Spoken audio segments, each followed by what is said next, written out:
I'd love to hear your thoughts about other sort of novel biomarkers that are being developed, imaging biomarkers, pathology-based, AI-based biomarkers. And we've largely kind of discussed tissue-based, parameters, but where do blood-based biomarkers stand in kidney cancer?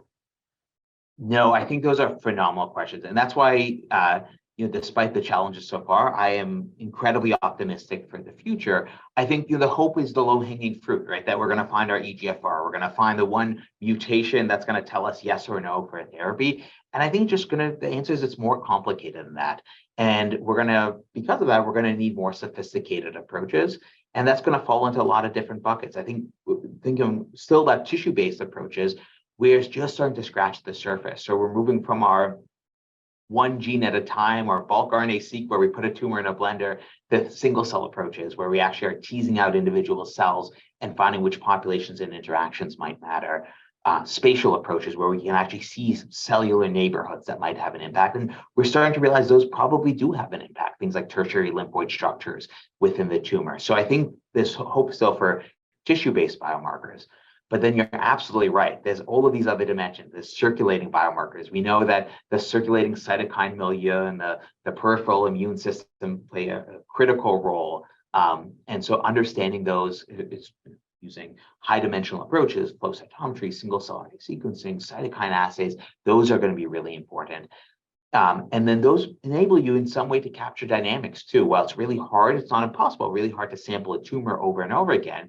Getting routine sampling of blood is relatively straightforward, and it enables you to not just get this static snapshot at one time point, but actually see the evolution of things like in the cytokine milieu, the growth factor milieu, the peripheral immune system, that evolution might be really important for response or not. And we've seen that in some systems. We've seen expansion of certain T-cell populations, the presence of certain inflammatory cytokines really influencing response to immune therapy. So I think those will be a rich source of biomarkers.